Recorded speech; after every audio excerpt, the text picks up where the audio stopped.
Momento de irnos a nuestra primera entrevista y es que en nuestro país existen muchas diferencias en cuanto a la situación socioeconómica de los habitantes y el sector salud no es la excepción. En la tabla de calificaciones de la OCDE, México obtiene una calificación deficiente en cuanto a la disponibilidad de camas hospitalarias. Ante la situación de la creciente demanda de personas enfermas y una escasa cantidad de camas, en las últimas administraciones se promovió la creación de hospitales bajo el modelo de asociaciones público-privadas. Esto como una manera de combatir esta desigualdad en el acceso al servicio a la salud, bajo el argumento de que los hospitales privados ofrecen mejor calidad que los públicos y por ello la administración de uno público debería delegarse a la iniciativa privada. Es decir, que bajo este esquema, una empresa privada firma un contrato a largo plazo con el gobierno para arrendar un hospital y sus servicios, mientras que el gobierno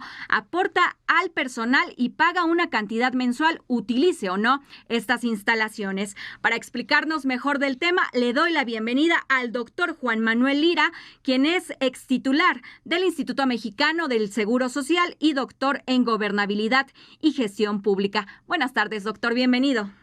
¿Qué tal, Bianca? Encantado de estar en tu programa y saludar a todo tu auditorio. Qué amable, doctor, muchas gracias.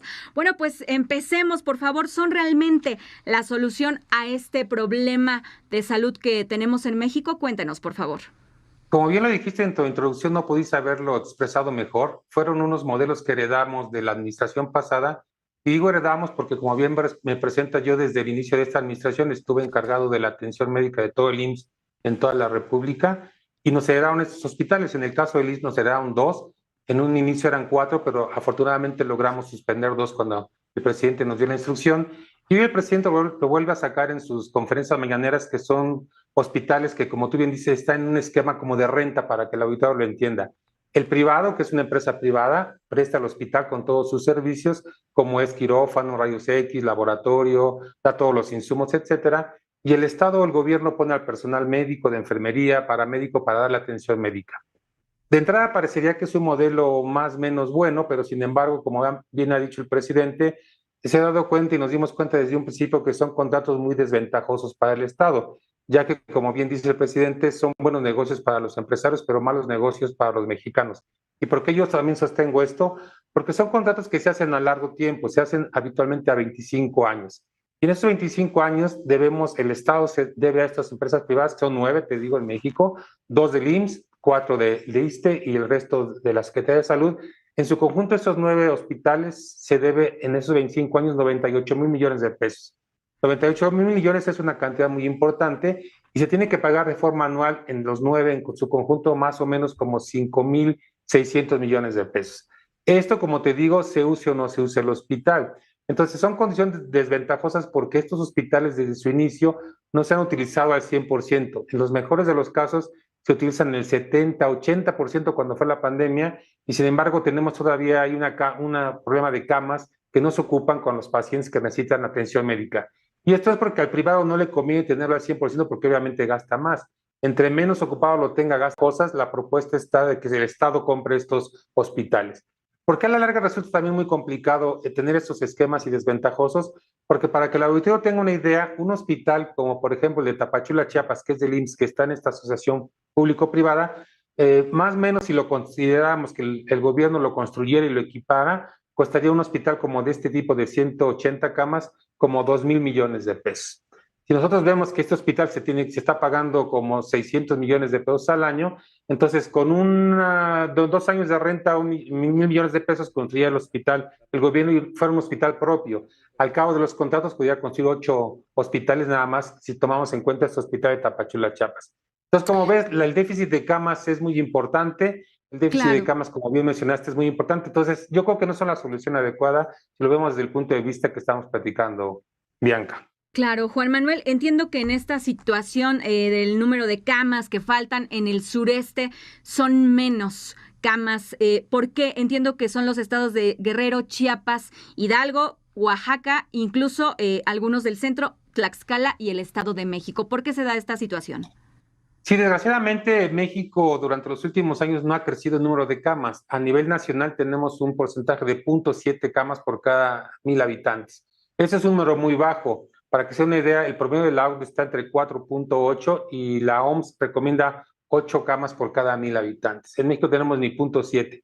Y como tú bien dices, los estados que siempre han sido más desfavorecidos socialmente y económicamente, como los estados del sureste, tienen apenas 0.5, quiere decir que ni siquiera media cama. ¿Esto qué representa? Pues bueno, representa que ha sido un esquema que se ha manejado por muchos años en donde la infraestructura no ha crecido, en donde las plazas médicas no han crecido tampoco a la par de lo que crece la población, no se diga en el régimen de seguridad social como el IMSS y el ISSSTE, sino para la población que no tiene ningún derecho a la seguridad social. Por eso es que este gobierno ya ha recompuesto el camino al desaparecer el INSABI y ahora pasarle toda la atención médica a las personas que no tienen seguridad social al IMSS Bienestar. Es un buen camino y efectivamente se ha empezado en los estados que tú mencionas del sureste y sobre todo aquellos que están más desfavorecidos como Oaxaca, Guerrero, Chiapas, Tabasco.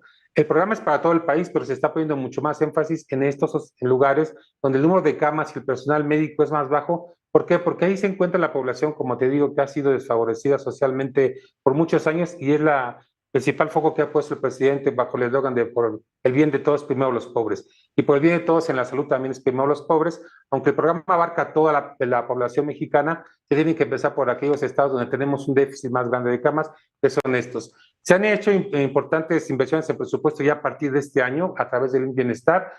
Ahorita van a entrar 15 hospitales de manera urgente, sobre todo en el sureste, es el dato que me proporcionaron en la mañana las personas del Bienestar, para rápidamente recuperar toda la infraestructura que se ha perdido.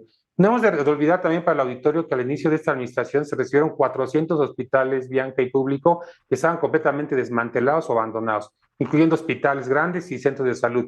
Se han ido poco a poco ya recuperando, hasta el año pasado iban más o menos 200, pero ahorita de manera urgente en el sureste van a entrar 15 hospitales, sobre todo para atender a esa población que, como tú bien mencionas, no tiene derecho a la seguridad social.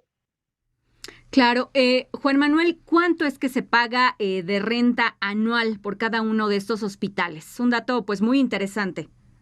Si varía, como te digo, son 9 hospitales. El que menos se paga es el del Bajío, que se pagan como 394 millones de pesos al año, y por el que más se está pagando es el hospital del ISSSTE, que está aquí en la delegación Tláhuac, que se pagan más o menos 1,550 millones al año. De ahí varía, depende el hospital y el número de camas que tengan, pero se maneja en esa franja desde los 390 hasta los 1,400. Aquí lo importante es que al año, si sumamos todos, como te digo, se pagan 5,600 millones de pesos, que con eso, si el gobierno construyera hospitales, podría construir 5 hospitales con esos 5,000, más o menos hospitales de 180 a 200 camas. Entonces, como ves, el tema es completamente dispar. A la par de que ganan los empresarios, el gobierno tiene que estar pagando, pues es una renta a final de cuentas, y el gobierno pues no es dueño de los hospitales, solamente presta, como te digo, el personal. Entonces, a la larga sí sale más provechoso que el servicio público se fortalezca, como es lo que está propugnando el presidente a través del Bienestar, y que el servicio público sea la parte fundamental para dar atención a la población que no tiene derecho a la seguridad social. Obvio está que aparte están los hospitales que de manera ordinaria dan atención a todos los que tienen seguridad social, los que pagan sus cuotas patronales a través del gobierno o en el caso del ISSSTE, del Seguro Social.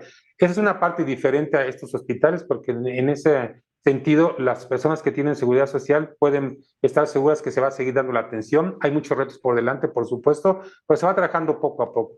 De tal manera que si nosotros continuamos con esta proyección, podemos tener un sistema más robusto en la siguiente administración y sobre todo consolidarlo para la siguiente, que vendría siendo como el 2030, que es la parte donde ya veremos el sistema de salud completamente integrado, y probablemente no sea un sistema de salud como Dinamarca, pero sí va a ser un sistema de salud mexicano, va a ser muy fuerte, robusto, sólido, que sea un referente para toda Latinoamérica, que es con los que debemos de compararnos, Bianca. Juan Manuel, ¿se entendería entonces, ya para ir cerrando este tema tan importante, por supuesto, que quienes parecieran beneficiarse entonces de esta situación es pues la iniciativa privada?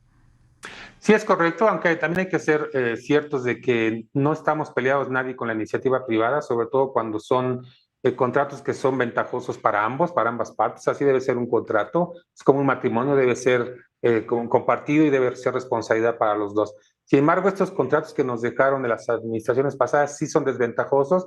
Es probable que se llegue a un arreglo. El presidente tiene que hacerlo ya a alto nivel, negociar con esas empresas, como negoció, por ejemplo, con la minera para el paso del tren ahí en el Istmo, también se tuvo que negociar.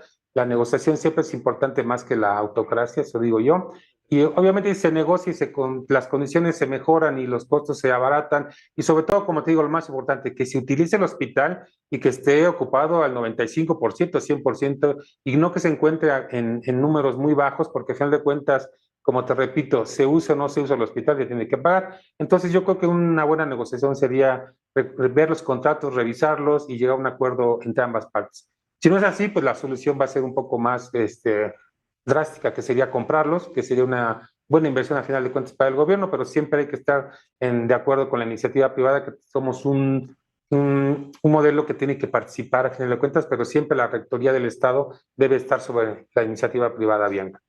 Así es, Juan Manuel, muy importante, ya lo acabas de mencionar tú, no están peleados con la iniciativa privada, es un trabajo en conjunto. Sin duda, pues la salud, la vida misma es un bien invaluable, un bien de todos. Muchísimas gracias, Juan Manuel Lira, quien es extitular del Instituto Mexicano del Seguro Social y doctor en Gobernabilidad y Gestión Pública. Muy buenas tardes y muchas gracias. Al contrario, muchas gracias y nada más para último decirte al auditorio que me pueden encontrar en las redes como @doglira1 en Twitter, repito, en Twitter @doglira1 y también en Facebook como doctor Juan Manuel Lira, donde estamos tocando estos temas de trascendencia actual y sobre todo futura para lo que viene para el 24-30. Bien, querido, agradecidos y un saludo a todo el auditorio. Así es, agradecidos también contigo, Juan Manuel.